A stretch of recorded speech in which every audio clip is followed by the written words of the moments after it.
My name is Underdog.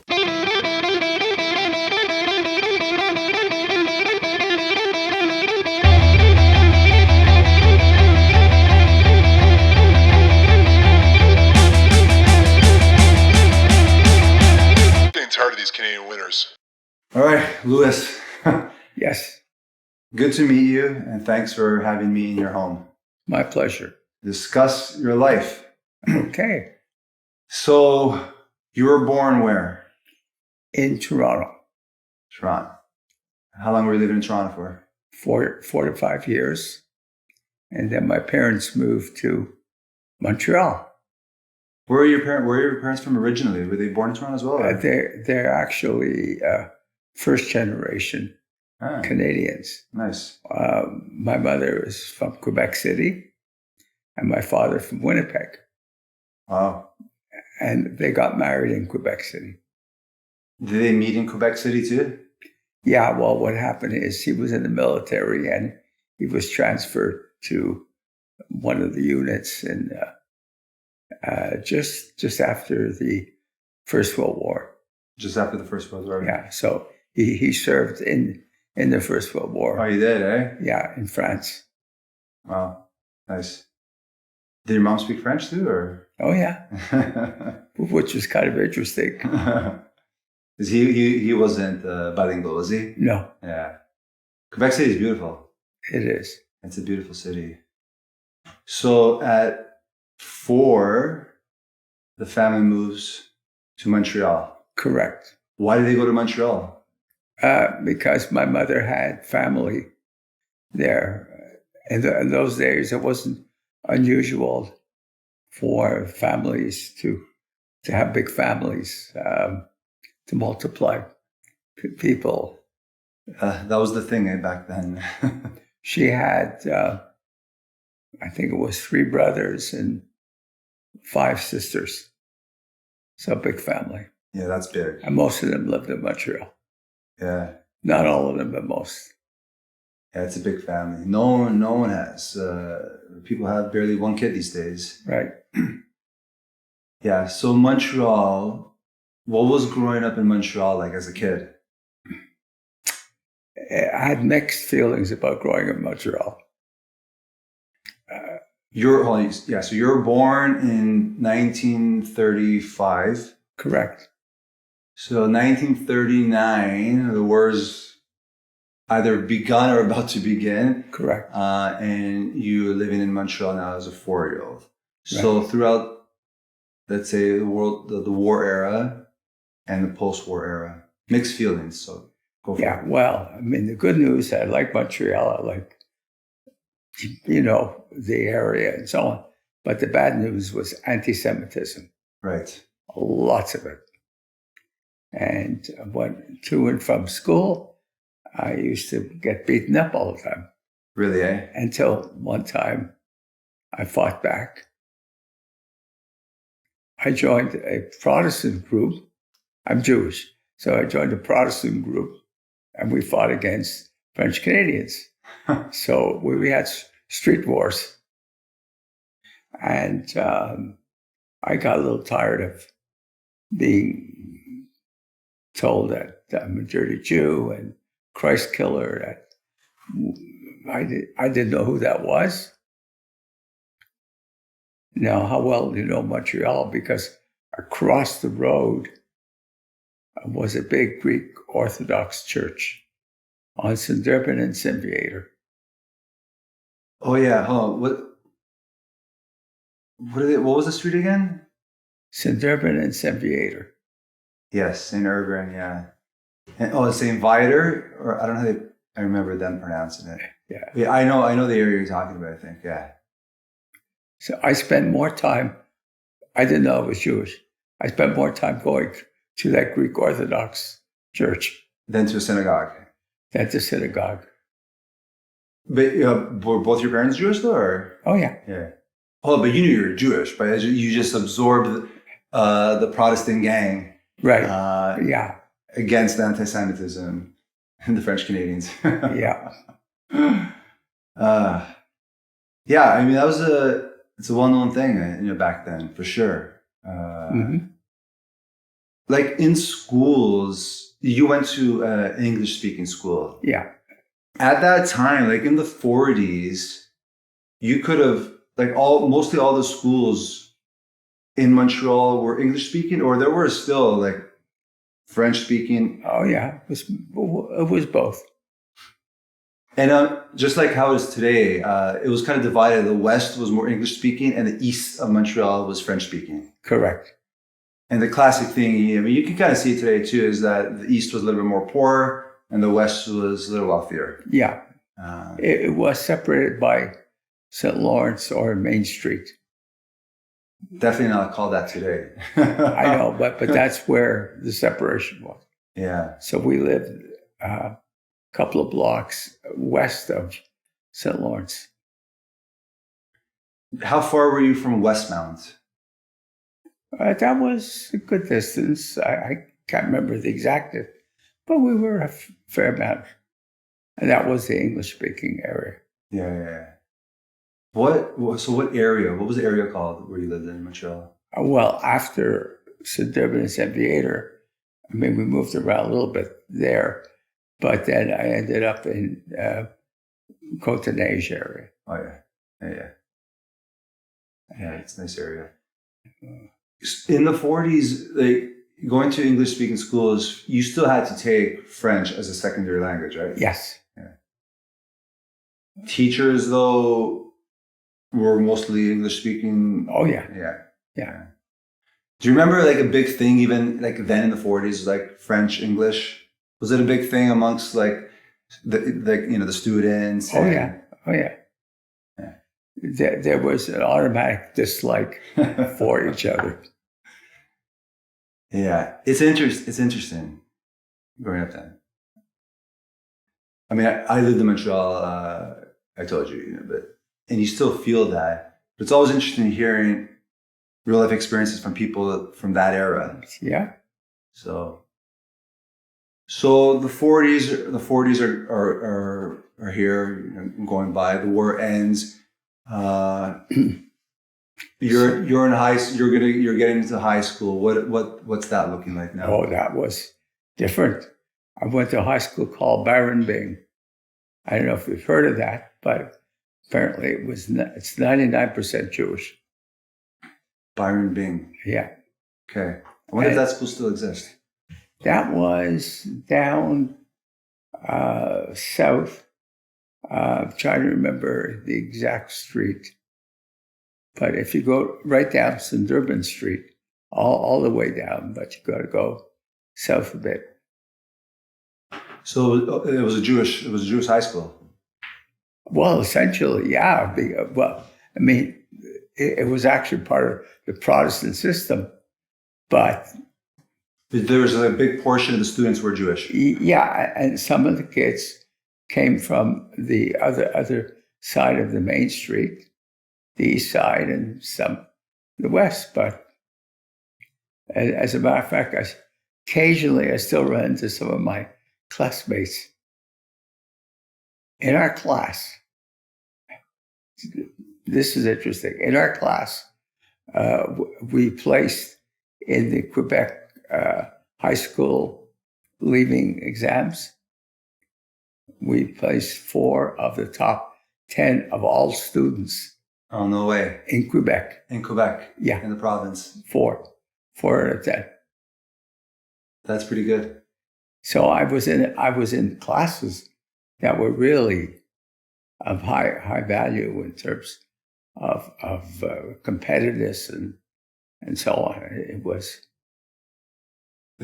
I mean, you can make the comparison right across the board these days, but schooling back then was probably a lot more effective than schooling today. I would probably bet that a 14-year-old knew more practical, hands-on things back then than today, even though there's so much information for kids these days with the internet and stuff. Well, I followed a lot of fellow students into McGill eventually. So I knew I was in really a top class. Yeah. So from your high school days, you were leaning into like sciences.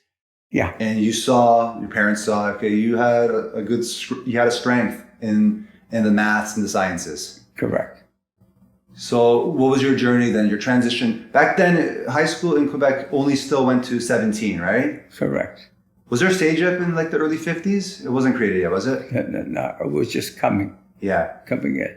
So essentially it was grade 11. You finished and then you could apply to go to university. Right. Yeah. But I decided not to go directly to university. Decided to make some money, save some money, and then try to get into McGill. Doing what for money? This was, believe it or not, a button factory, or there were men's shirts and so on. It was not what I wanted to do, but I did it. How many years? Just 1 year I did that. So 1 year. And then in the summer, I used to go and stretch furs in a fur factory. Good summer job, eh? Yeah. So you applied, so at 18 then you applied to go to McGill. Yes. And you applied into what program? General program, but science. General science program. Now, I had an advantage. I had a cousin, first cousin. He was the dean of students at McGill. Say no more. You're connected. I was connected. Not only did he help me get in, but he generated scholarships for me. But you had high grades though coming out of high school. No, I wasn't that good. Really? Yeah, I was, I think, average, somewhat average, because to get the level of grades in that class was, as I said, 4 out of the top 10 were at the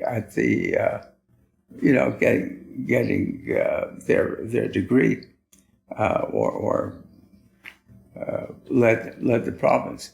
So I got average marks. My marks, initially my marks were lower, and then it gradually got better, but still average.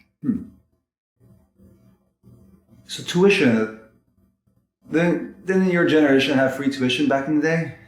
Not entirely. What would a first year tuition be for it? $300 to $400.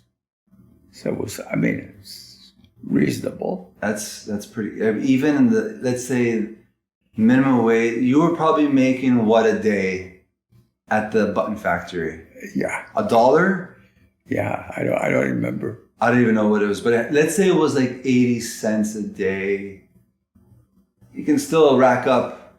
Well, you can rack up 2 years savings. You know, my mother, who never worked. I'm going to back up a little bit. My father passed away age 51, and I was only 11. Okay. Okay. So that was part of it. She never worked before. My mother worked for a dress factory on Park Avenue. You probably remember Park Avenue, called Bessie's. And again, relatives got her into working for the dress factory. And so she helped me. So yeah, I couldn't earn enough money to even support graduate school, but it was mainly my cousin named Cecil Solon. Okay, and he got me in and supported me. So he was also my mentor. He kind of directed me what to do, what courses to take. Yeah. So you get in and you do a general science. So general science back then would have been 3 years, or it was 4 year? Except I took a highly specialized course. I decided to go into chemistry. What happened is we used to go in downtown Montreal, look at some of the buildings down, where the train station is downtown, around that area. Yeah. The south part. And I said, seems important to try to get a job in one of these places. Yeah. And so I took honors chemistry. It was probably one of the hardest courses at McGill. With organic chemistry? Honors. Honors. Oh, an honors chemistry. It Right. had every chemistry. I was taking, even though a lot of them were half courses, 7 chemistry courses per year, That's brutal, man. plus mathematics, a high level of math, and a high level of physics. Yeah. So I was hit with all this, but I survived. And that was second, third, and fourth year. That's okay. Yeah, that's intense. So you had the vision of only going to McGill. Oh yeah, Yeah, I was like, I wouldn't consider anything else. anywhere else. Yeah. I mean, it makes sense, especially back then. I would say most people would probably have stayed local. You know, you take the I lived at home. Yeah. Used to take the train in. Yeah. Who are those people that actually in the 30s and 40s that actually went abroad for their education? Really rich people, I'm sure, like really wealthy families. Yeah. But McGill back then, it was a known school. Like it was a high quality school. What was interesting, there were 2 Nobel Prize winners in the Department of Chemistry. They passed away, but earlier, like 20, 30 years earlier. So I knew I was in a high level university. Yeah. And the course I was taking. And it was the only English speaking university in Quebec too, back then. That's true. Yeah, it must have been. It was. Laval in Quebec City. It's a beautiful university there too. I visited Laval. Yeah, it's a nice. And I spoke Anglais seulement.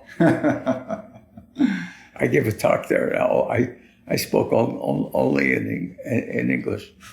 I said, this is my language. Yours may be French, mine's English. Yeah. There are like people from your generation that there are a lot of well-known people that went to Laval too. I think like Mulroney studied there. Yeah. In Laval Law. I don't know if Chrétien was there too. There's a few people. Forgot what was the ex-premier from Quebec? Lucien Bouchard. I think he studied there as well. I think. I gotta say that my father's passing and the way I was brought up kind of influenced me in wanting to be successful. Yeah. And to stay in science. And that was the driving force. So you see yourself now. You're flying through your bachelor honors in chemistry. Yeah. You're getting better. Getting better. You're getting better. You're getting more confident, but you're getting comfortable with the material as hard as it is, and it is hard material for sure. So you get your honors in chemistry. Yeah. So that's 4 years back then. Altogether, well, including the first year. So it was 1 year for general, then 3 years for honors chemistry. Yeah, exactly. So at this point, you're like, I really enjoy it. What's the next step? Well, that's where my cousin stepped in.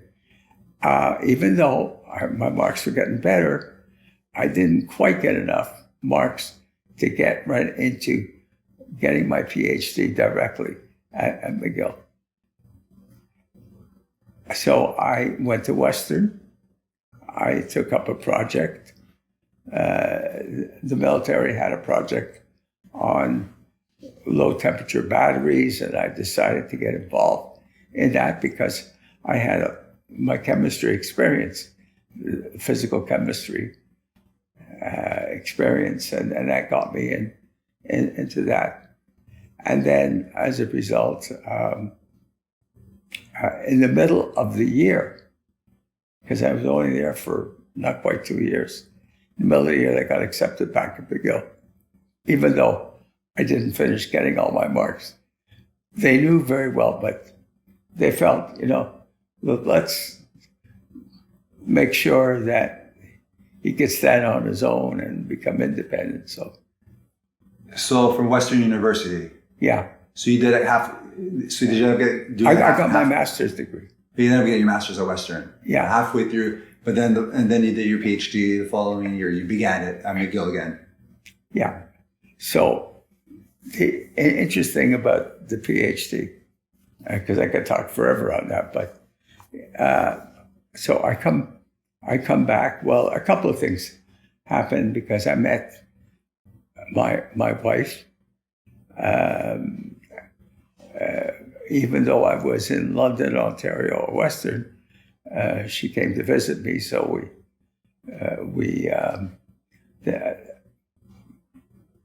I went to a New Year's party, and that's where I met her. And then, as a result, we kept in communication.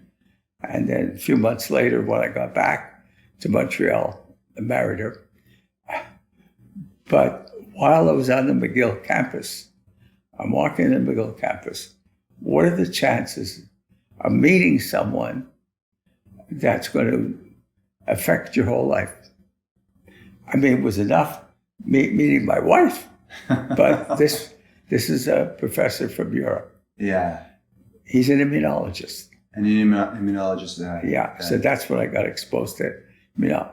He said to me, "How would you be interested in working in the field of allergy?"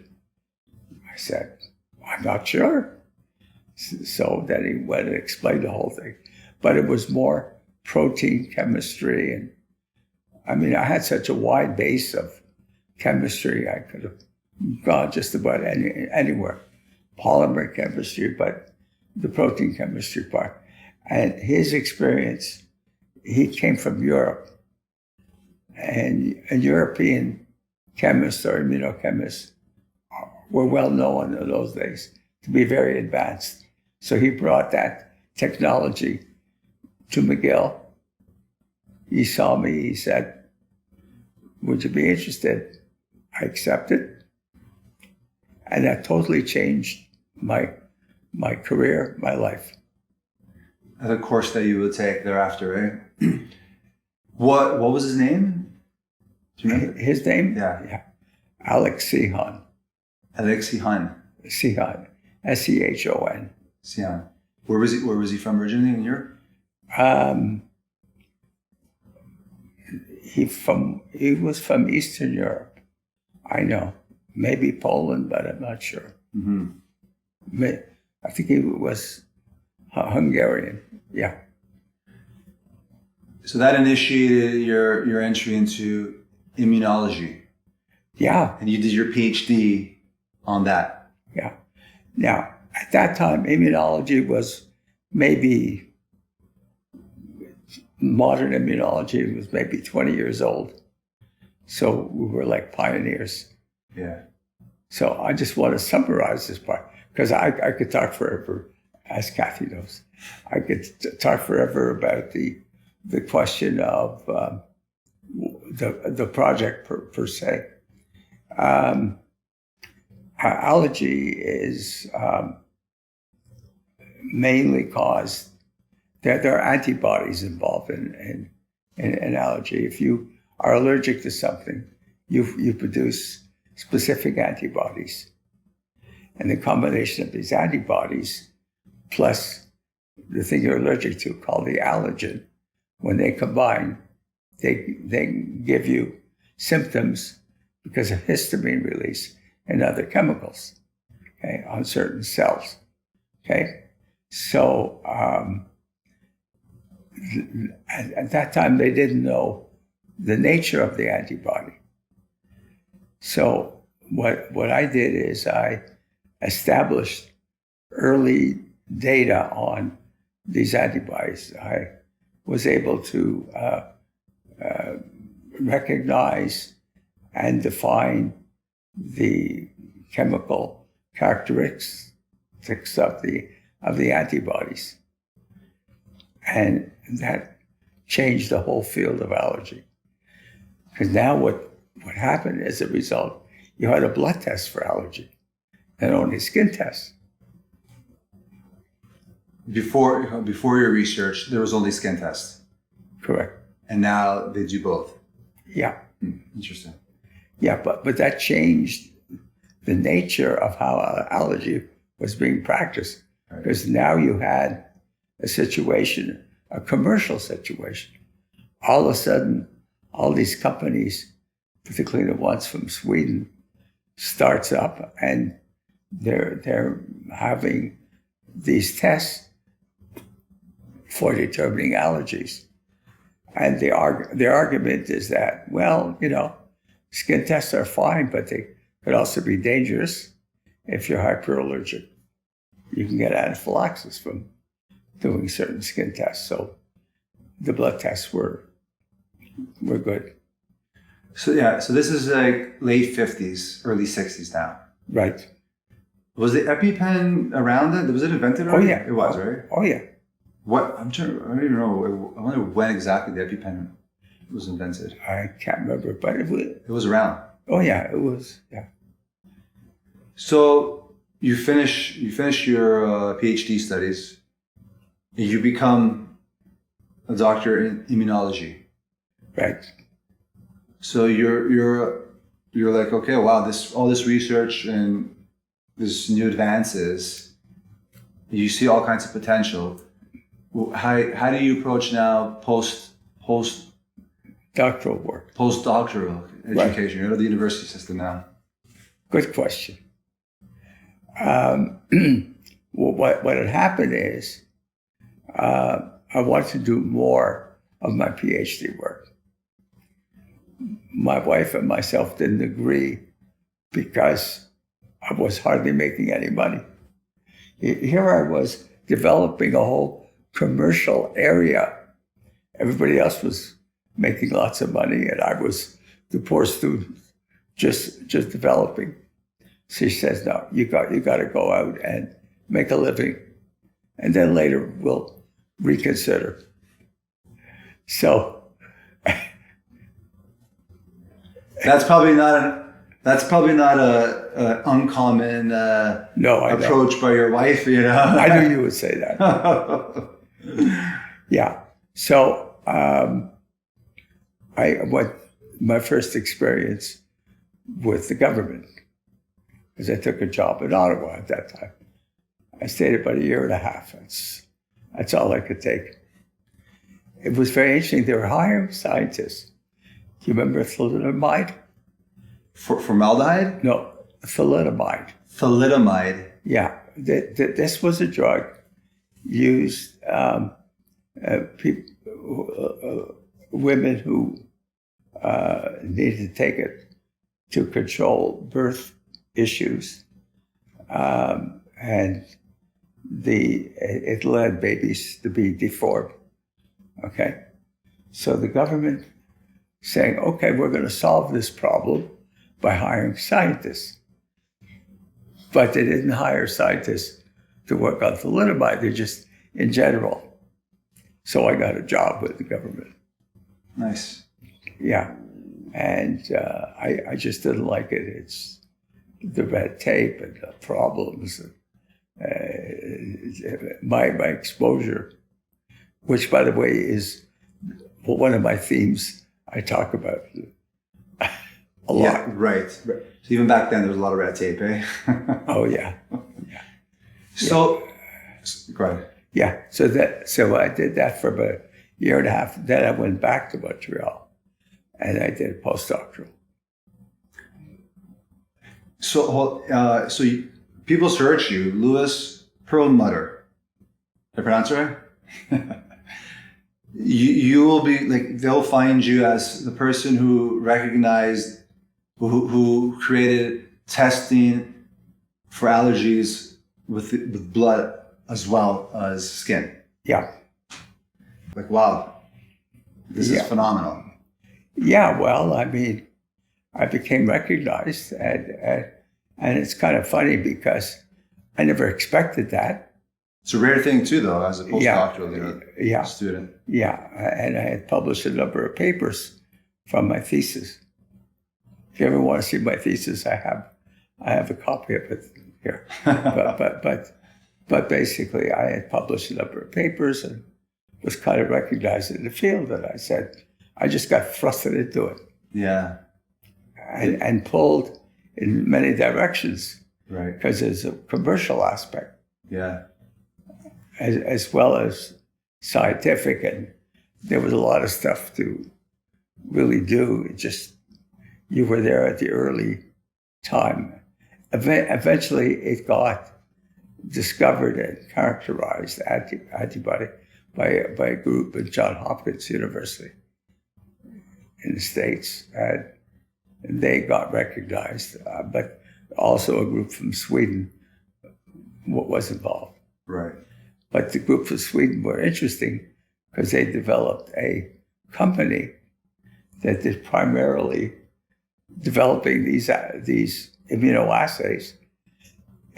And so one company was doing that. It's called Pharmacia, Pharmacia. and they're in Uppsala, Sweden. Well, they started monetizing this. Well, they said, how many people have allergies in the world? And they said, millions. Yeah. So if we have a test, why can't we test the world? Yeah. It didn't quite happen that way, but it's something that's been around, got to be 50, 60 years. Yeah. So it's lasting. Oh, that's pretty amazing. It's pretty amazing. Like during your PhD studies, that you come across something like that.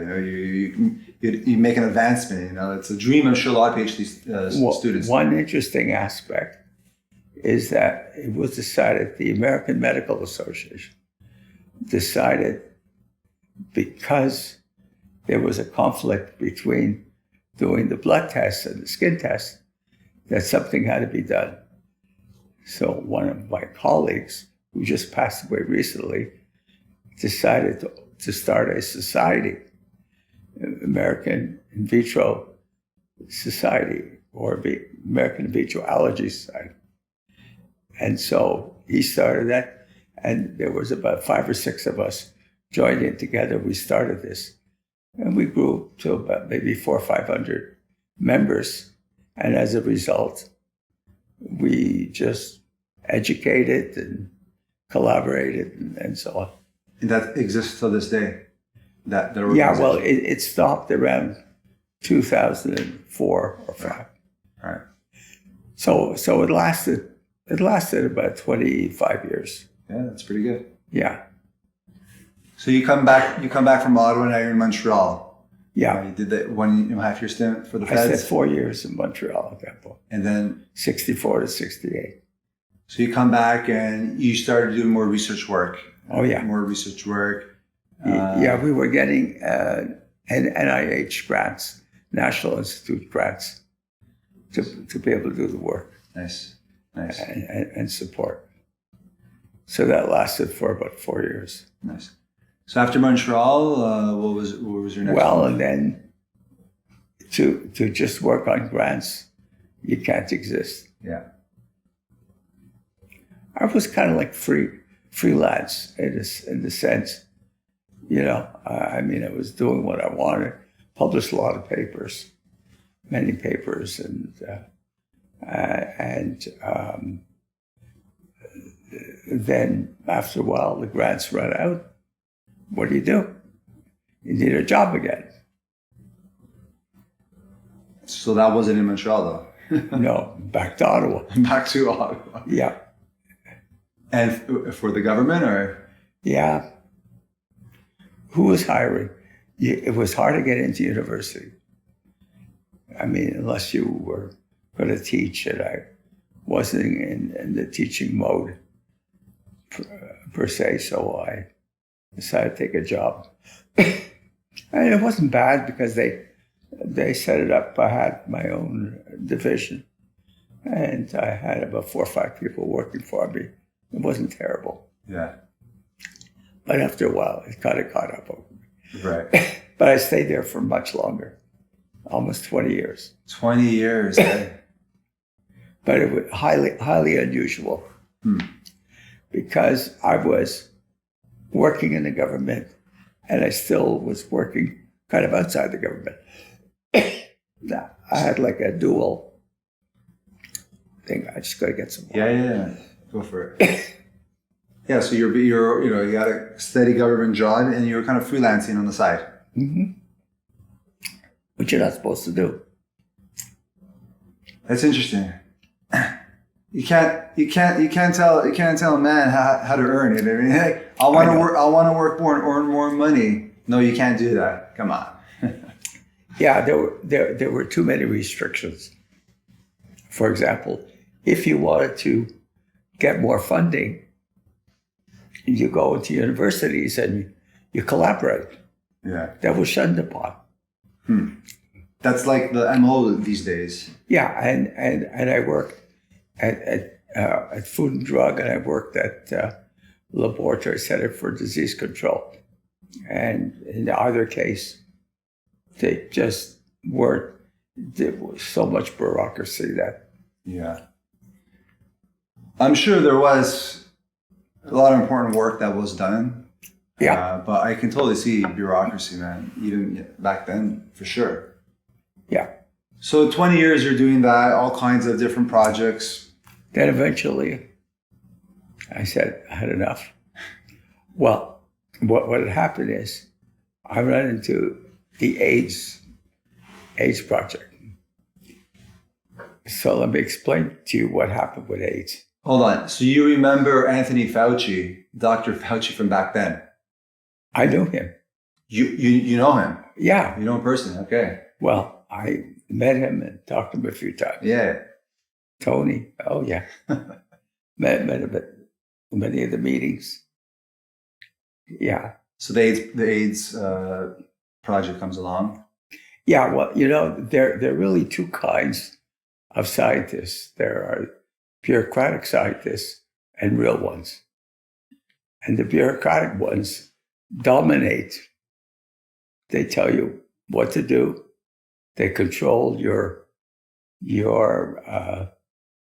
financial flow of things to buy equipment and get staff and so on. But they don't allow you to think properly.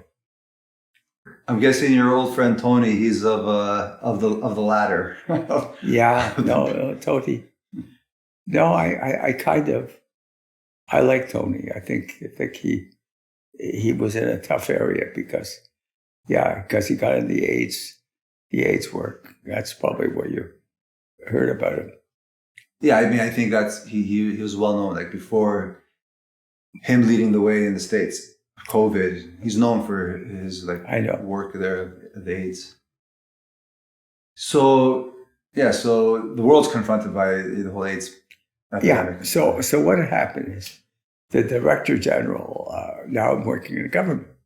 Director General says to all the scientists at LCDC, "You've got to solve the AIDS problem. We have to solve it. No funding, no staff, or minimal, but solve it." Looking for a miracle, basically.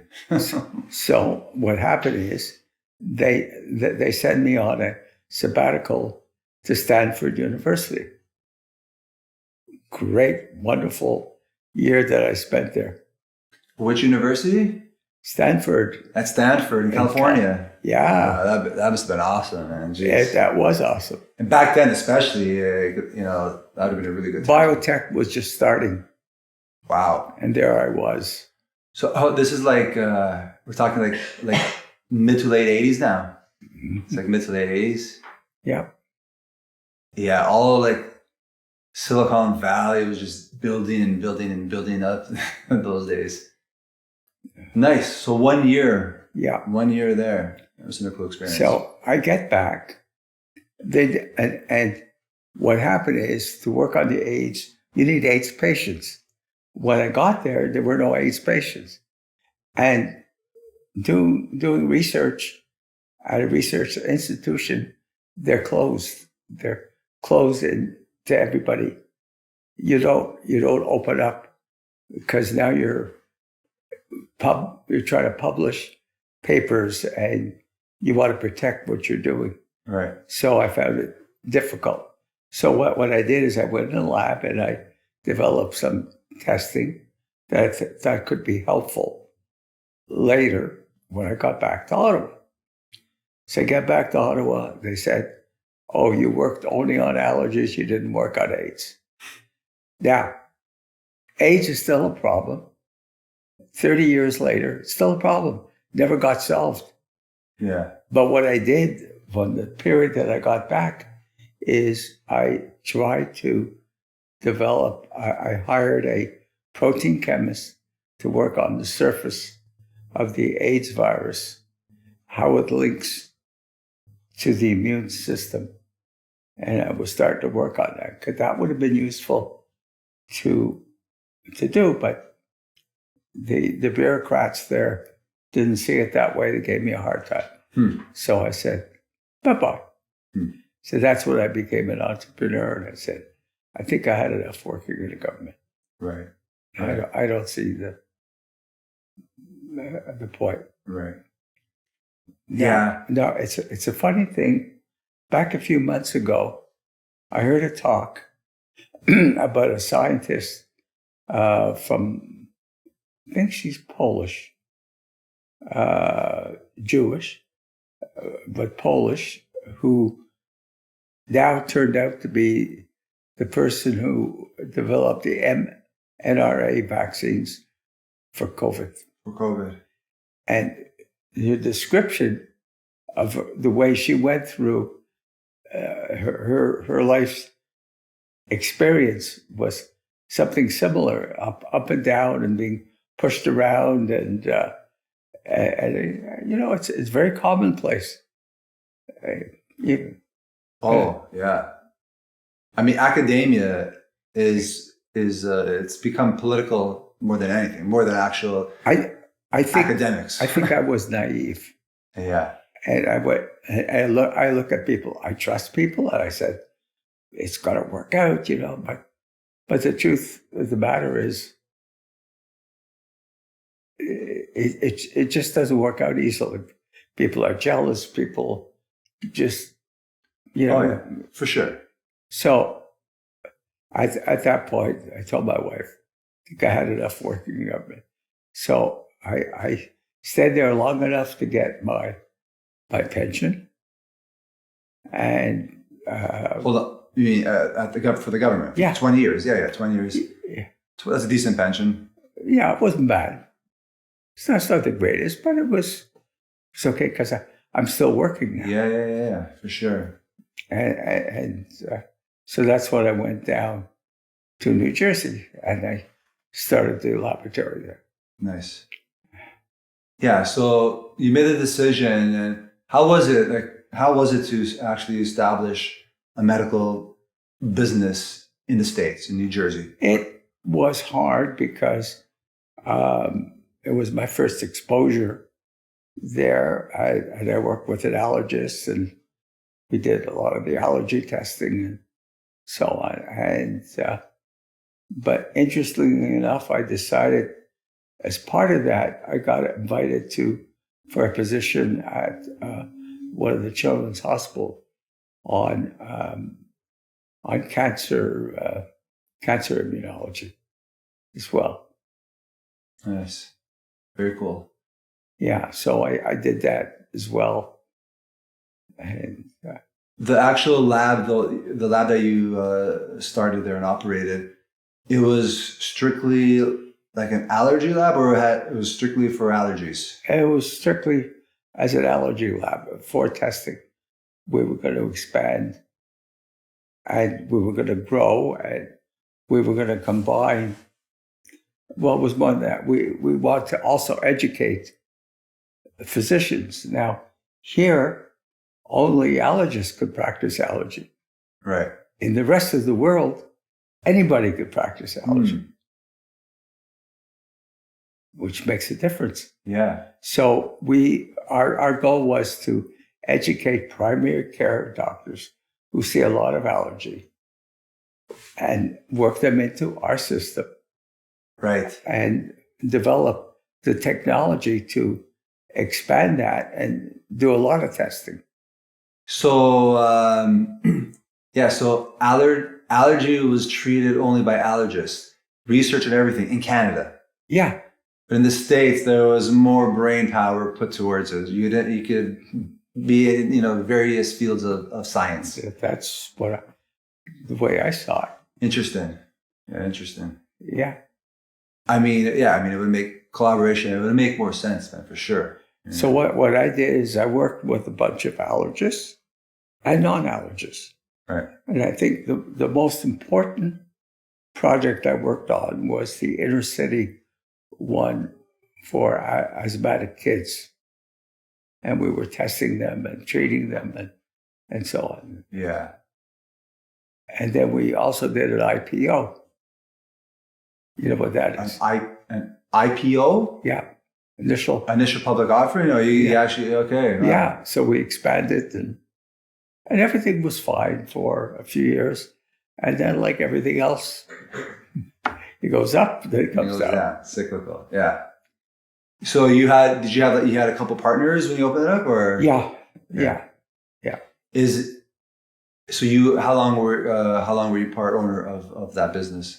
Well, really, I went out for a while, then I came back. There were two nurses, a splinter group that decided to operate it. So I kind of started the whole thing, and then they came back and they hired me as a lab director. So I got my directorship. It's pretty. So you're not now. You retired fully now, or you still are a director? Yeah, no. I just finished working maybe 3 months ago. Nice. Yeah. Wow. So you retired at 89. Yeah. Essentially. Kathy said yes. Yeah, that's pretty unique. For sure. That's the difference between the States and here. You can never do that here. But nobody believes me. Nobody believes when I tell this story. Say, how could that be? We live in this wonderful country of Canada with all the opportunities, yet these are the restrictions. Yeah. It's a big debate for sure, I mean, that was like your first real exposure of how the medical system operates in the US versus Canada. Yes. Like even when you went, let's say, to Stanford that 1 year, was it a thing back then? It probably sounds like a stupid question, but was it a thing back then to get travel insurance in the mid 80s when you went abroad? Was that a thing? Yeah, it was always hard.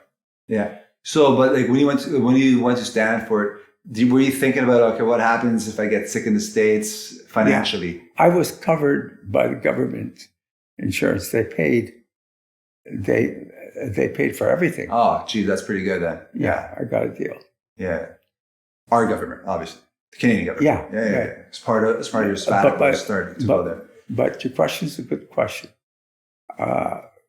Later, it took me a while to get my citizenship, but once I got it, I said, I got to jump onto this Medicare business. Yeah. It's just this good stuff. Let me just give you a comparison. Please do. Because, and I'm not talking about pre-Medicare, I'm talking about post-Medicare. And I used to go to Florida every winter, and I stayed basically in Delray Beach area, which is on the east side, and I had a clinic there. And there were 3 or 4 primary care doctors working there. And that was part of it. They had their own laboratory. They had their own X-ray machines. Across the road was the pain clinic. They were 2 blocks away to get an MRI. Everything was quick. What really got me is the referral system there. I was getting referred to I had a growth on my face. Yeah. Okay. There are some technologies to remove the cells and so on. Here, it would take about a year to get someone. There, within a few days, I got onto it. And I can't remember the name of the technique, but it was a so the dermatologists were coming in every Monday, another group coming on a Tuesday. So there were circulating specialists in the clinic. So I got quick service, and yes, I had to pay a few extra dollars into the system because Medicare doesn't pay the whole shot, but it was still worth it. I was using my Social Security amount to kick it. It was well worth it. Yeah. And like I was mentioning to you, when I kept on bumping into dual citizens, and they were laughing at the people here that they don't understand. Yeah, it's an interesting thing, man, because by far the U.S. is much more advanced when it comes to medicine. Yeah, much more. It's ridiculous. It stands to reason. They're bigger. Yeah, they're bigger. 10 times the population of us. Exactly. Yeah. And there's a lot more money invested into medical research. Yeah. That's like mostly all the intellectual property for all medical advancement stuff originate, in the States. Yeah. A lot of them could be international students or international doctors that have come and lived there now and then become U.S. citizenships. But point is, a lot of it's coming from the States. Right. But that's the biggest thing. I know a lot of people in Canada don't want to, they don't want to say it or not, but it's a big thing in Canada that we don't have options. No. So, and we don't have the freedom, so we don't have the freedom to actually choose if we want to pay for something. That's why I really couldn't talk about all this to my fellow Canadians, because they used to get annoyed with me because they said, "Look how lucky you are." I said, "No, I worked for it. I got it, and that's what it is." So yeah, for sure. And there are extremes in the States too. There are extremes where there are people that they get a serious illness and they're not covered. At a younger age, and they lose all their savings in their home. But that's the stories I hear from everybody. Well, look how bad it is in the States. I said, yes, but the United States is huge. And there's a lot of problems and issues as far as health. And yeah, but it's the same thing here. People can't afford certain medicines and certain types of procedures. Yeah. The same problem. Or they wait and they die. Unfortunately. I mean, that happens throughout the world for sure. Yeah, no, my biggest thing is options. Options. We don't have the option. And I know that's so common in the States, where you go to a clinic and they have an MRI machine, X-ray, CAT scan, ultrasound. Yeah. But here, MRIs are only at the hospital or some. Well, they bring it in. They what do you call it? They bring the machines and they hook it on. What do you mean they hook it on? You could. Well, I didn't see it here so much, but I saw it in Plattsburgh area, where some of the hospitals, they bring the machine and they hook it into the hospital. Yeah. It's like it's a traveling. Right. Yeah, it's a traveling MRI machine. Right. Which is awesome. Yeah.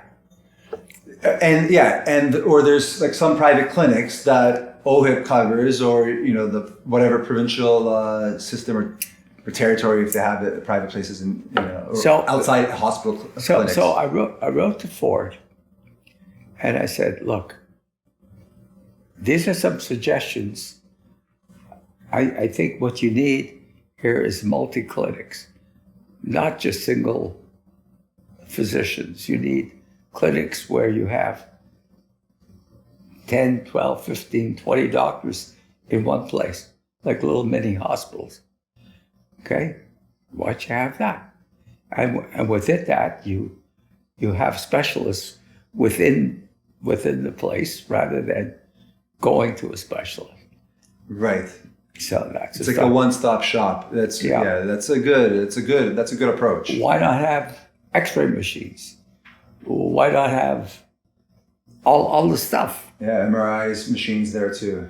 Yeah. That's why I enjoyed Briere, because it's a hospital, but they have some top people there. I really liked it. That was in Florida. Oh, here. What's it called? Briere? Briere? Yeah, they're downtown. Downtown Ottawa. Yeah. So it's not a hospital per se. It's just It is a hospital, yeah. yeah. But it's a smaller type of, but it's a specialty area. Right. Yeah, I mean, you know, the classic thing is, you probably heard this all your life, but the classic argument is, if we have private options here, even though there's some stuff that has become private, you know, I don't know, like toe surgeries, I think maybe is one of them, or something like that. But you know, they say is if you have private option, it's going to negatively affect the public healthcare system. I've never seen it like it, because it's like, okay, I don't see it either. to me, I don't know how one can make the conclusion, because there's so much wait times in emergency rooms, lag time, this and that. You will declog the wait times, I think, you know. But you've already created a tier system by people. Myself, I went to Michigan. I was telling you earlier, it's for an MRI because I didn't want to wait here. So the wealthy people, they're going to go wherever they're going to go anyways. You know what I mean? Correct. But the average Canadian, they're not going to wait, and they're the ones, so they're paying out of pocket on top of the high taxes that we pay here. You know what I mean? Listen, So I find that very interesting. I'm sold on that. Yeah. Having a multi-tier system, because you have it anyway. Yeah. How many things are outside the regular system? Many procedures, many areas of medicine is practiced outside. For sure. And then you pay private. Yeah. No one ever talks about that. No, it's like it's a single tier system. It's not even close to being single tier. Yeah. No, it's true. So I write to Ford and I tell him all these things. He just ignores me. No response back, eh? Nothing. And he's the one that's going to save us now. Yeah. You know what? Like, we have a system here, and it is a system that works, but it's for the amount of money we pay in taxes, the different levels of taxes. I don't mind paying high taxes if we get, of course, everything. I don't. I don't want to say by saying that, I don't mean like have your cake and eat it too. You know what I mean? No, and we haven't even talked about the quality of the physicians, which is often ignored. Well, go for it. Well, I mean, first of all, in the States, you don't only have MDs. You have the doctor of osteopath, DOs. You have active nurse practitioners that could practice medicine. And so when you have those three and more, you have a lot of more availability, which doesn't exist here. Yeah. And so we haven't even touched upon the lack of doctors. Right. There's definitely more specializations in the States. Yeah. And access to specialists and different kinds of specialists, for sure. You know, the big one of the big questions asked for the last couple of years is all these doctors and even nurses in Canada that were trained abroad, but they're living here now and they're idle. You know, how do we put them to use? And one approach, I don't know if it was Polyev, but establishing a certification system that will standardize a test for doctors, specialists, nurses to get them to work. Yeah. Do you think that's a good idea? Of course. Yeah, they need to I mean, they need proper certification, no question. Can't have anybody doing it, but I think they can up it up more. Liberal government did not do that. They did not show their ability to, particularly when they play around with capital gains and discourage existing physicians to pay more money from capital gain taxes. And did they increase it to 66% now? I don't know what happened in the end. Did it officially become, or did they put it off? I'm trying to remember. I don't remember if they. I think somewhere in between. That's insane, man. I know. And so they need to put more money into training physicians, getting more, looking at specialists, and so. I mean, I had to laugh when they talked about building the new Ottawa Civic Hospital. You know, sure, they get money and they come and they look at the room distribution, they look at other things, but what they didn't do properly is look at increasing the number of doctors going into that facility. Right. Because I attended a foundation meeting and I kept on. How about? Yeah. Yeah. It is interesting though to Pollender asked the question like there is a difference though between the health education between various countries.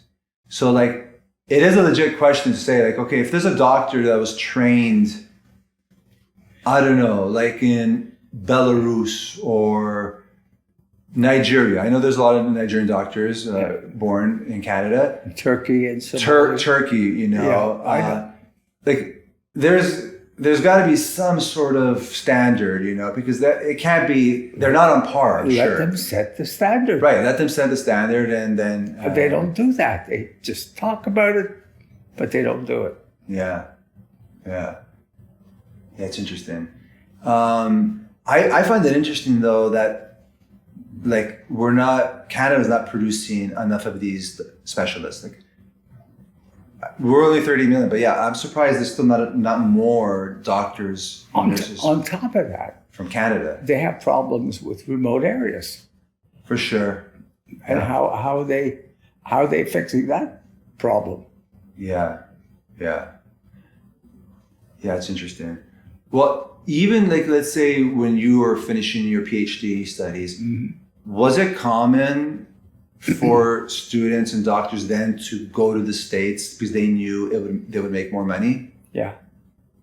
It isn't so much making the money. Again, it's a combination of making money and availability of what's being offered. Right. Yeah. Yeah. Because I'm sure today there's a lot of doctors once they finish. They decide to go to the States where they can make a lot more money, right? And all kinds of like entrepreneurial opportunities. But if you become a doctor in Canada, are you not required? If you're Canadian, are you required to stay in Canada and practice for? I'm not sure. Of the timing. I think you have to be here for a while, but I'm not sure of how long. It depends where they want to place you. Yeah. If there's certain commitments of time, but it's not throughout the system. You know, they finally got smart about one thing, and it's taken them all these years. They said, "Oh, by the way, we have how many provinces and how many territories. So basically, we end up here with 13 healthcare systems. Who needs 13 healthcare? Why don't they rewrite the Constitution, get rid of the provinces, and just have one province? Just one national system. Oh, it's like, I can't believe. So that's part. But one thing they just realized, if we want to trade between provinces, we could do this. They're all excited. Like, what took them so long to want to do this. Yeah. Well, at least one province will object to that for sure. Yeah, which would be Should be Quebec, right? no, maybe I would say more, Quebec. no, maybe more than one province. You say Alberta? Yeah, yeah. I think I like the lady there. I like the way she thinks. Mm. I like people who think out of the box a little bit. That's been, we think within the box, Yeah. and that's what we got. Yeah. Quebec is probably the most bureaucratic system in Canada. So now I'm writing a book, right? And I'm talking about all these issues in the book. It starts out something simple, and the book just grew. And it's not just describing the healthcare issues. It also describes elder care. Because I said that immunology could enhance. You could live longer if you played around with the immune system and so on, and played around with some genetics. You could live longer. So I said, it's wonderful. And then I raised the question, who wants to expand life here? Because I don't think that the elderly are really taken care of the way they should be. Yeah, I don't think it's a priority. You just jig something in my brain since you mentioned expanding life. I do want to ask you, because this is kind of a topic that you hear now. Euthanasia. It's a big question these days, and Canada has become a hotspot for allowing euthanasia. I know. To the extent that it it's goes. funny you should raise that. I'm so against it.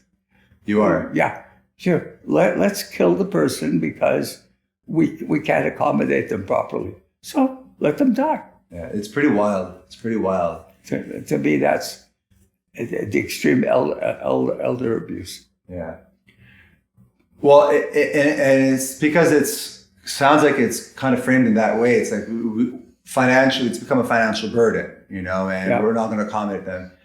I get it. It's a sensitive subject. I know, but I get it. When there's people that are they're in a comatose state.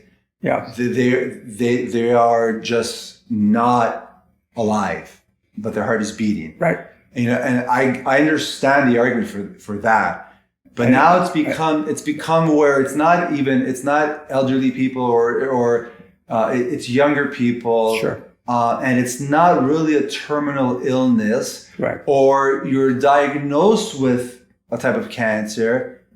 And there's no question about, okay, let's try to conquer and overcome and beat this. Yeah, and what they've done is these people are depressed and can't get out of it, and that's the issue. So tell them they could die because we have assisted death. I kept on saying, how about assisted living? Well, I can improve the whole damn system. My problem is I get too passionate about all these things.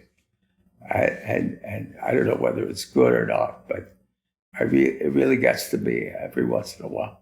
No, passion's good. Passion's good. Well, I like to think I could make some kind of contribution, but... Well, I mean, I think over your 90 years, you've made almost 90 years, you've done a lot of contributions to your field. Thank you. And I haven't read, the majority of your stuff. I wanted to ask you just your thoughts on the pandemic and how that kind of first sprung, and how Canada actually handled the pandemic all those years. Do you want the short version? Why don't you give me the medium version? Okay. Yeah. I think there were a lot of mistakes. I think the problem was that they didn't know what they were up against, but both the United States and Canada They just didn't know. And they made a lot of mistakes in terms of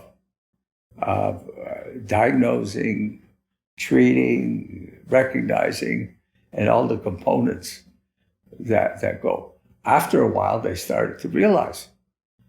And this part of my book is I talk about all the issues. Like, how come people will get the vaccines and still get COVID? How come they don't get COVID? How is it that some of the vaccines produce long COVID and some? So there's a whole range. So I describe in detail how this could happen. I talk about natural immunity and I talk about vaccine immunity. Nobody talks about that. Either the people I met say there's no vaccines are no good, or COVID doesn't exist. You couldn't mention anything against the narrative at the time. No. Now you could, because it's evident. But I was told, by the way, that I shouldn't open up my mouth because there are better scientists here and there are better people here that know more about this than I do. I said, okay, that's your loss. I tried to get onto committees.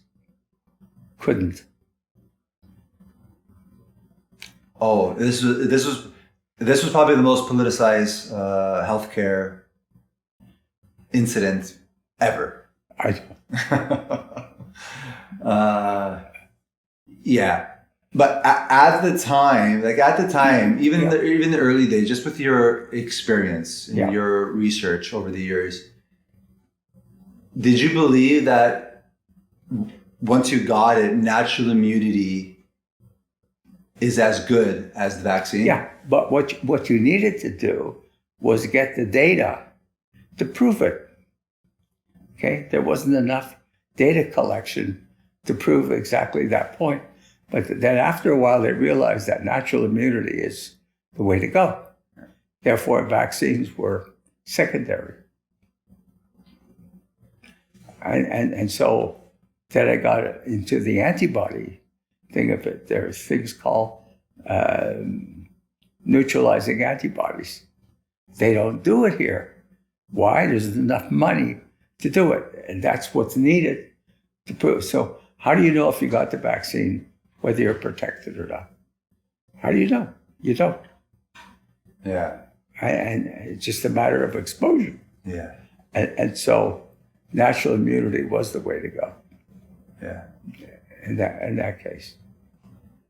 Did you have any doubt that this virus wasn't a lab creation? No, I had no opinion as to what happened in China. In fact, they're still going back and forth on it. And they can't prove it, but it would appear to be that it happened in the lab and it wasn't created. I believe that. That it happened in the lab and it wasn't? Well, because this is where Fauci got involved. Apparently, that lab got a grant from NIH. And because of that, they automatically made it look like this is an American run system. And this is where Junior, which, what was the name of the politician who wants to become the head of? RFK? Yeah, RFK Jr. Yeah. He opens up his mouth and says, oh yeah, well, look what happened in the lab. And I mean, that is, the whole thing is nonsense. They went in the direction which does not resolve people getting treated. Yeah. It only opens a political question. Yeah. Yeah, it's pretty wild, man. We actually look back now, how everything was handled. For sure, in the origin. Listen, we're only talking about the medium pandemic issues. It goes on and on. Oh, for sure. Oh, yeah. I mean, for sure. Well, like, did you think homeschooling children was a good thing? No. As a matter of fact, what in the States, what happened, some of the governors took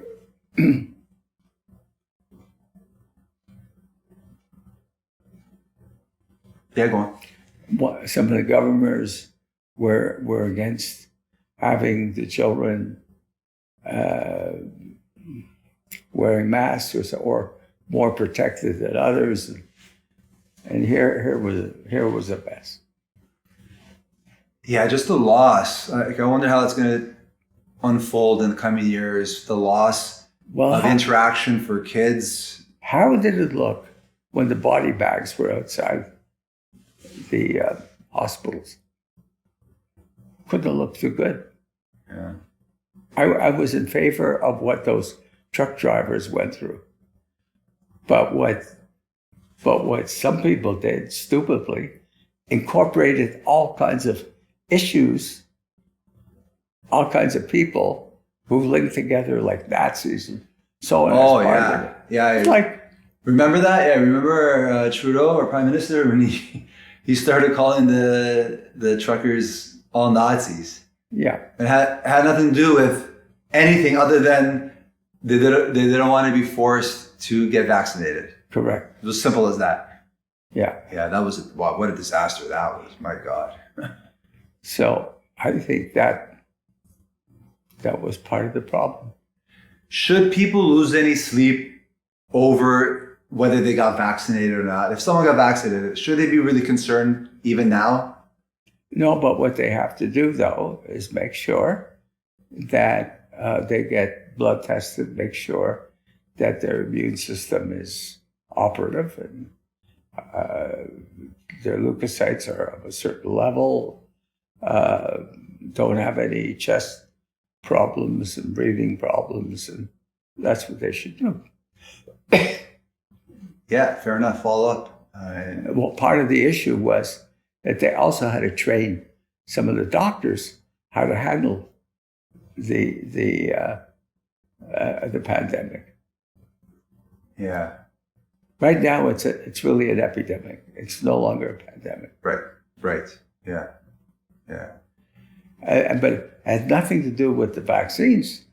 It's strictly to do with the variances. Decrease the potential of the virulence of the vaccine. So it decreased. Hence, you end up with less people having COVID and less intensity and so on. Yeah. I mean, I don't worry about this. See, what I did is I intensely went in the literature, the scientific literature, and dug up a lot of articles. Hence, my house is full of papers. Look, I'm that way anyway, but that may be an excuse. But it's.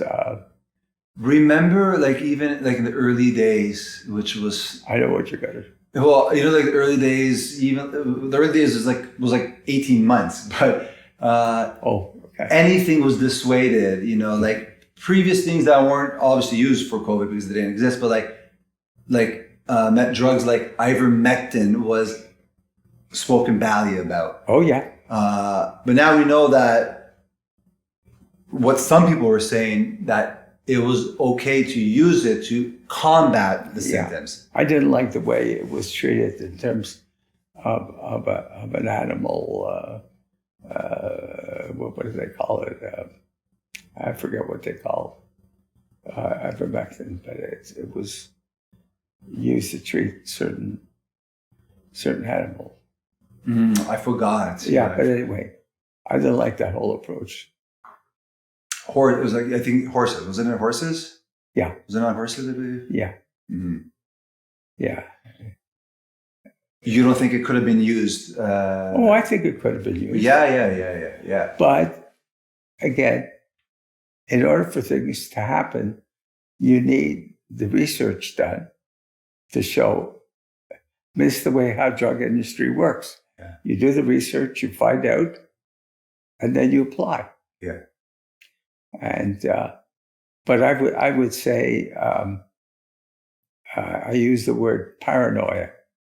Paranoia describes the pandemic. Yeah. This is a crazy time, man. Crazy time for sure. I mean, that's why I wanted to participate and to be told that, hey, in order for you to do that, you need to be linked to a university. Yeah. And even within that system, you couldn't I speak against it. I write to them and saying, I've had 60 years of experience with antibodies. How many members of that committee have had that experience? Nobody. Yeah. And that really got to me. Yeah, you're shunned, pushed aside. Yeah, no, for sure. Anything that was going against the narrative, you were shunned. You couldn't say anything.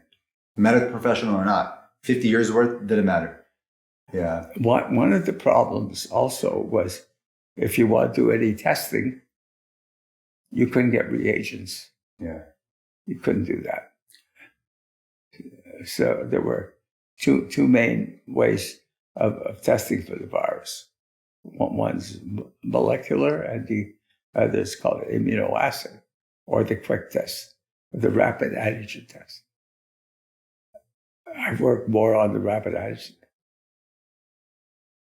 I'll just quickly mention that I work with a group out of Toronto, BNTX. The guy, he allowed me to collaborate with him in every which way possible, except paying me for my efforts.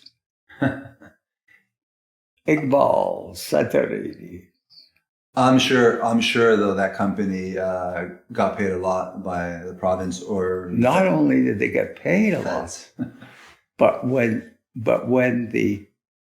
those reagents past their expiration date, they threw out millions of dollars worth. Tens of millions, probably. Tens. Yeah. Anyway. That's the whole other thing. Can you, can you imagine just, remember all those workplace COVID platforms they set up for testing and reporting? How many tens of millions of dollars were thrown on that? Yeah. Hundreds probably. Yeah. That cost the programmer who set up that company, And remember I remember what happened here. It took them about 1.5 years to get people immunized here because they decided, no, we're just going to buy. We'll eventually buy. We don't have to make our own because we're not smart enough. Right. Oh, yeah. That was the big thing. That's right. Yeah, we had to buy because we didn't have the capacity to make any of this. Oh, yeah. Yeah, there you go. That goes into... It's the biggest chapter of my book. Yeah. Is describing COVID issues. That's hilarious, but sad because it affected so many people. How many mom and pop shops lost their businesses? Yeah, all the shutdowns and that is tragic.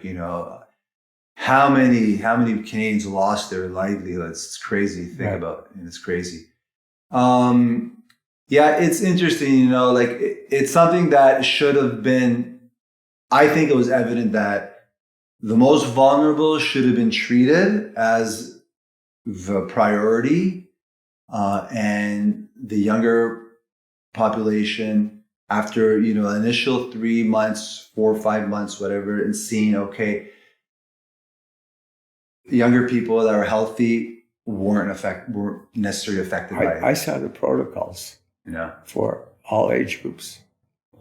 And initially I was shocked to find that for the older group, there weren't enough people over 65, so they didn't have, but yet they got.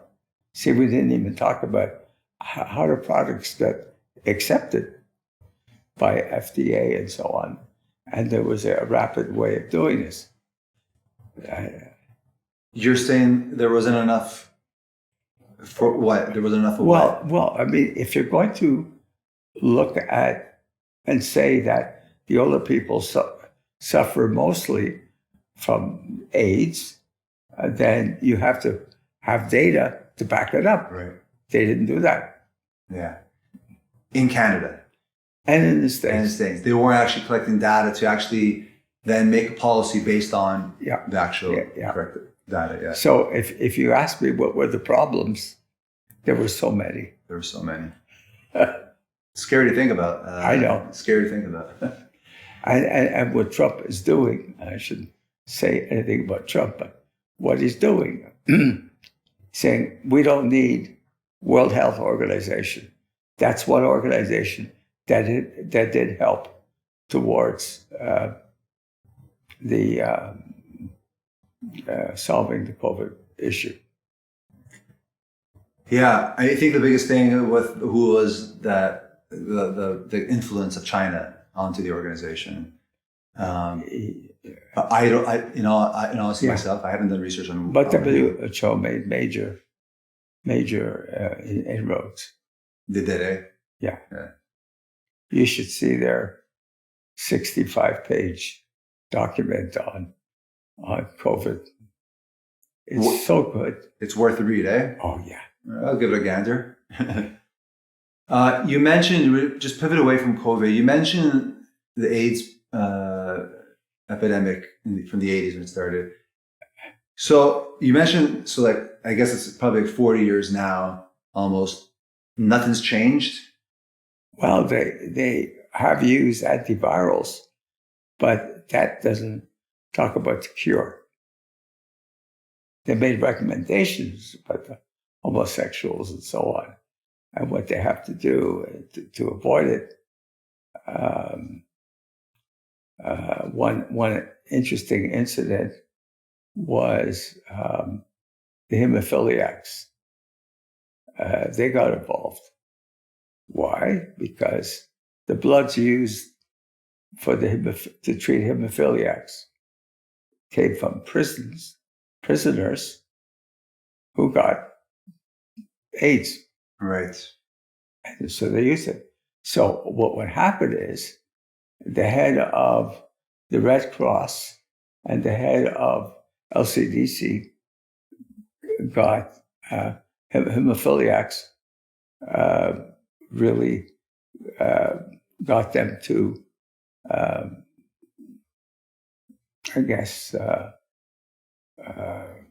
claim that they were responsible for the hemophilia. So there was a court case for 25 years. 25 years. It ruined their careers, and then they were let go. At the end. Yeah. This is the Canadian system. Interesting.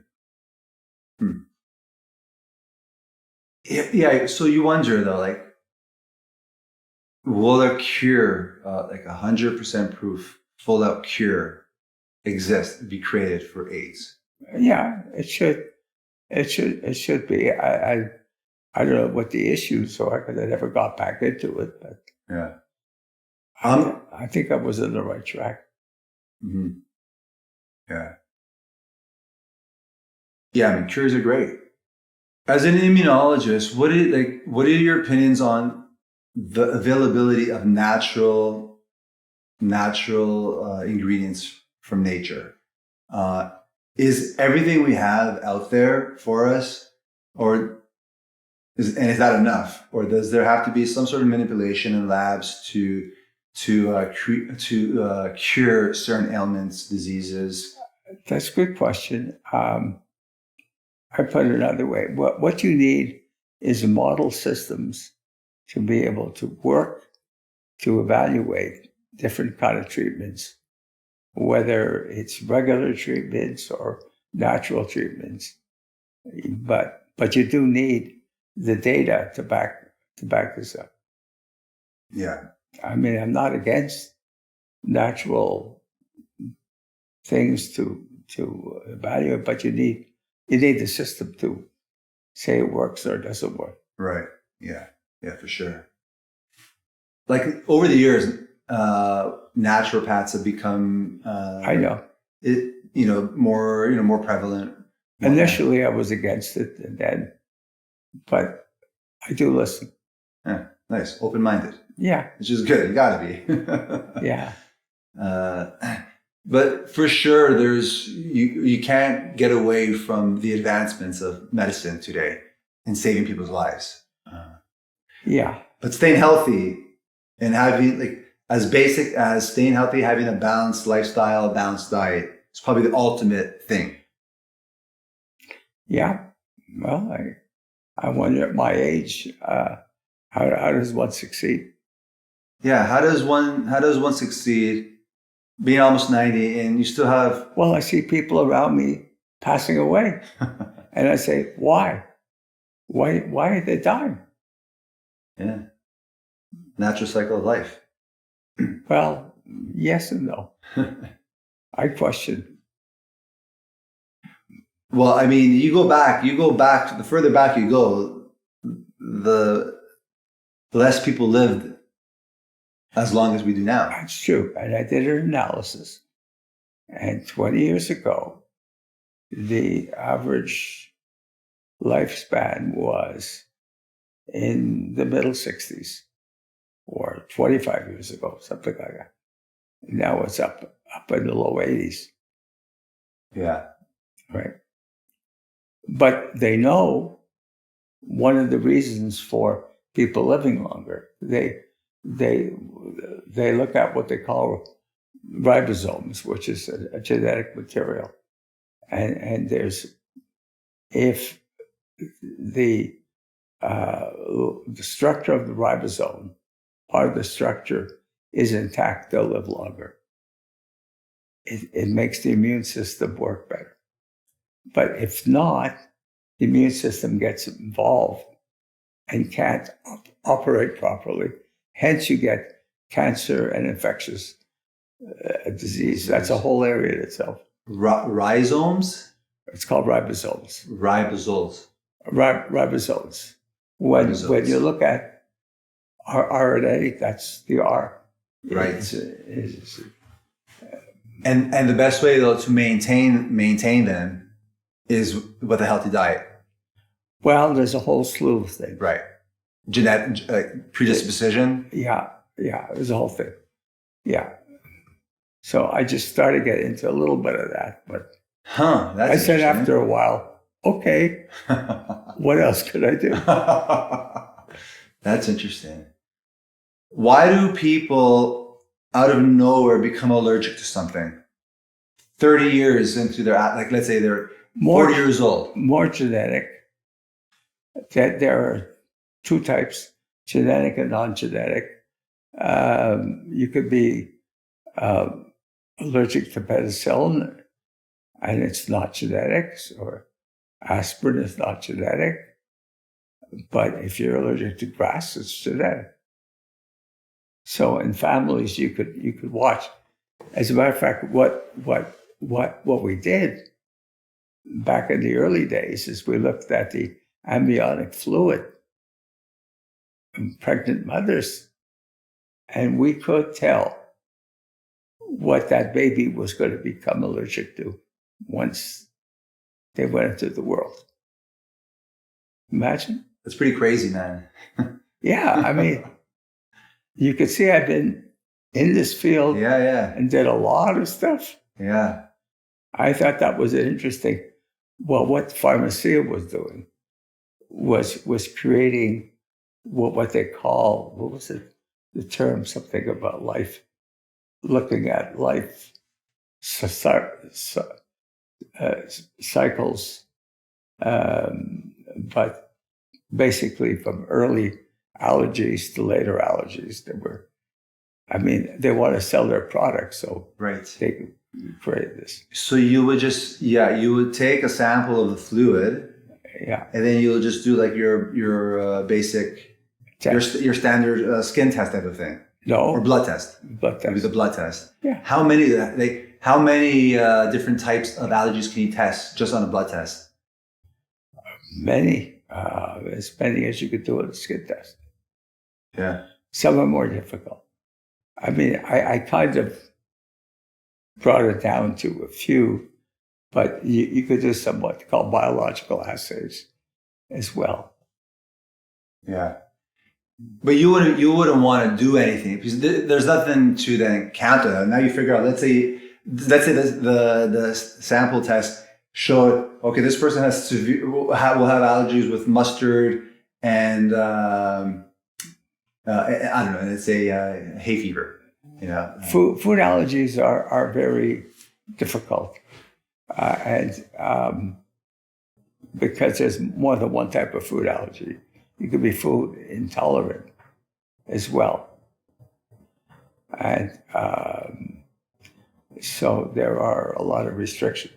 Matter of fact, there are too many tests out there that are not done properly, and they've included some of the food allergy testing. So it's hard. yeah. No, but I wanted to ask, like, you wouldn't be able to now. Let's say identify mustard allergy. Yeah. From that sample, Yeah. you wouldn't now be able to make No. the growing baby No. not allergic to mustard. No. What was happening? When you start looking at how allergies develop from early life, the first thing you'll notice is food allergies. That's what the babies eat. They get food allergies. Then eventually they'll get pollen, and then they'll get house dust mite, and they'll get moles, and eventually they'll get asthma by age 10. And that's what Pharmacia was doing. They were looking at the different. See, there's an example of someone who has a lot of allergies. Yeah, she does. Hey, She does. I don't think I ever met someone with a few different ones. Like, wow. I know. I want to get her to smile. How about the non-genetic ones, like you mentioned, penicillin? Like, what causes that all of a sudden?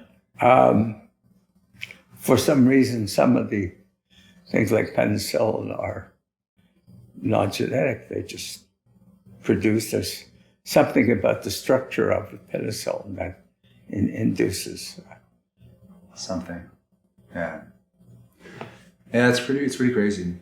Okay, so let's say you have you already mentioned, but you have like 3 amazing recommendations that will drastically improve the healthcare system in Ontario. What would they be? To summarize 3. Okay. Certainly increasing the number and quality of physicians, both primary care and specialists. That they should work in an environment of multi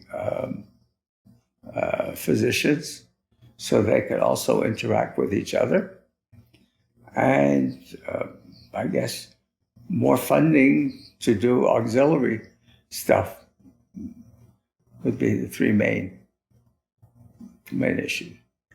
And in that, I mean also education program for better physicians, and to be able to talk to each other. Yeah, it's It's called communication. how likely do you think these 3 things will happen? I don't know, the next 10 years. I don't see any major improvements. It's sad to say, but you want to be optimistic. I hate to dampen people who tell me what a wonderful place Canada is. And I keep on saying, if you could prove that it's going to improve, I would agree with you. When it improves, I'll believe you. Simple. Yeah, I know. And even saying something like that, you'll be like, you'll be treated as Yeah. an anti-Canadian. It's like being in a hockey place where you boo the Americans. You know, it's all emotion, no logic, just emotion. Yeah. It doesn't make things any better, and it's just an emotional thing. I know. Yeah. It's, again, I'm going to say, you know what? We pay all these taxes, and fair enough if we get what we need.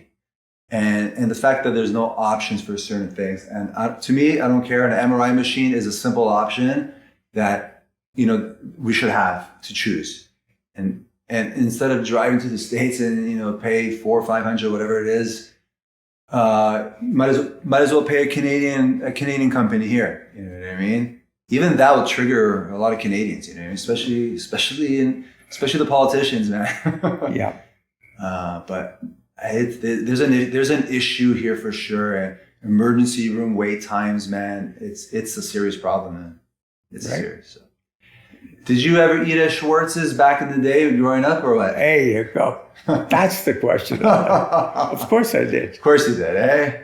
Was it as huge back then, growing up? Yeah. Oh, yeah. I mean, I grew up on deli. My father-in-law used to sell shirts, but he used to barter. He would give a shirt away and get smoked meat, big smoked meat home. So I didn't know any other food but Jewish food, and Schwartz. You know, the best thing was going to watch an Expo game at the Big O. Oh yeah, And on the way there or the way back, you go and you pick up a nice good smoke. Oh man, that must have been awesome. Yeah. Now you got me. Yeah. Well, there you go. I was curious to see because I'm like, it's been around. Probably even before, I wonder if it's been around before you were born. 35. Well, there've been Greek owners for a long time. Yeah. But the original Schwartzes were the name Schwartz, the family Schwartz. Right. They have to be. It had to be that. So.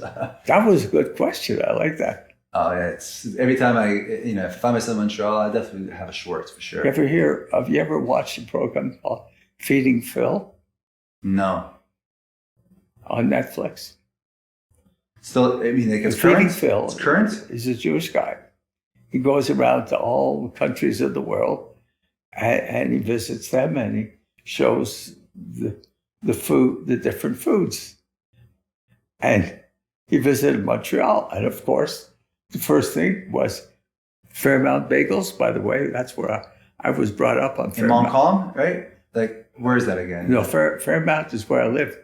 It's Sembiator and Fairmount are next to each other. Yeah, I think I know the bagel fish shop. Yeah. Oh, you have to have, it's open 24 hours, I think. you have to have bagels. Yeah. I forgot the name of it. That has to be the one. The air dried bagels. He showed that, and then he showed Schwartz's. Yeah. And I said, that's it. Yeah, Schwartz's is like the principal known place. And then there was Walensky's on the way to high school. To high school? I don't remember. That's probably not around anymore. No, you would know that. I mean, I grew up on all this stuff. Yeah. No, I hear you. The toffee apple. Not think I've heard that. No. See, these were some of the positive things. Was poutine a thing in the 40s? No. When do you remember poutine? When people were dying from eating poutine. I don't know why on earth they came up with poutine. So like even in the 50s, 60s, you don't remember poutine at all? I think in the 70s. In the 70s, eh? Yeah. Huh, that's interesting. It is simple. I've never eaten it. Really? I think it would kill me. Huh. So that would not be good. Louis, I appreciate again having this time to talk with you. And I appreciate. Believe me, it's my pleasure too. I enjoyed it. It's not every day you speak to an immunologist, so it was great, man. Oh, I hope I've contributed a little bit. 100%. Thanks, man. I appreciate it. Okay.